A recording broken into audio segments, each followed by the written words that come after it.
Assalamualaikum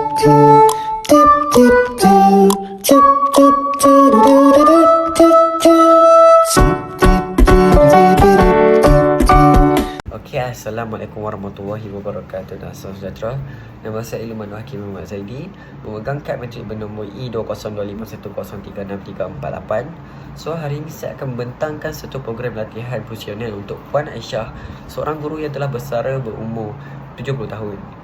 Puan Aisyah tidak mempunyai penyakit kronik yang serius, tetapi beliau mengalami penurunan kekuatan otot, keseimbangan yang kurang stabil dan sedikit kesakitan pada sendi lutut akibat osteoartritis ringan. Beliau juga mengalami kesukaran untuk bangun daripada kursi tanpa menggunakan tangan dan pernah hampir terjatuh beberapa kali. Oleh itu, matlamat utama program ini adalah untuk meningkatkan kekuatan otot, memperbaiki keseimbangan serta membantu beliau mengekalkan kemandirian dalam melakukan aktiviti harian. Seterusnya, saya akan menerangkan kepentingan latihan fungsional dan keseimbangan untuk orang emas. Latihan fungsional sangat penting kerana ia melibatkan penggerakan yang sama seperti aktiviti harian seperti bangun dari kursi, berjalan dan berdiri. Ini membantu warga emas untuk kekal berdikari dan mengurangkan kebergantungan kepada orang lain. Selain itu, latihan keseimbangan pula sangat penting untuk mengurangkan risiko jatuh yang merupakan salah satu puncak utama kecederaan dalam kalangan warga emas. Latihan ini juga membantu meningkatkan kestabilan badan, koordinasi dan keyakinan ketika bergerak. So, sekarang saya akan mendemonstrasikan 3 latihan fungsional yang sesuai untuk Puan Aisyah. Latihan pertama ialah sit to stand. Untuk melakukan latihan ini, duduk di atas kerusi yang stabil, pastikan kaki dibuka seluas bahu, kemudian bangun perlahan sehingga berdiri tegak dan duduk semula secara terkawal.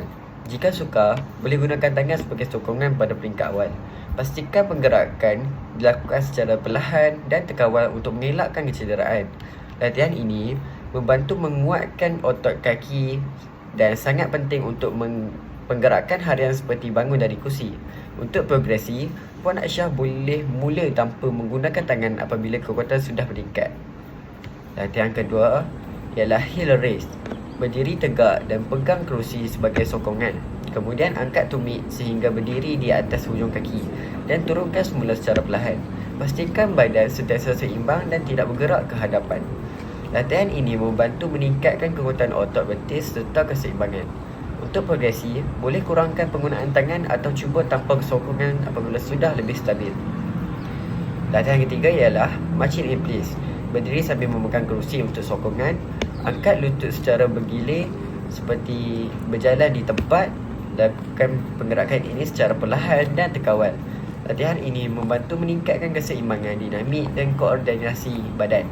Untuk progresi, boleh lakukan tanpa memegang kerusi atau tingkatkan tempoh latihan. Kesimpulannya, program latihan ini direka khas untuk membantu Puan Aisyah meningkatkan kekuatan, keseimbangan dan mobiliti secara selamat. Dengan melakukan latihan ini secara konsisten, beliau dapat mengurangkan risiko jatuh dan mengekalkan keupayaan untuk melakukan aktiviti harian secara berdikari. Sekian, terima kasih.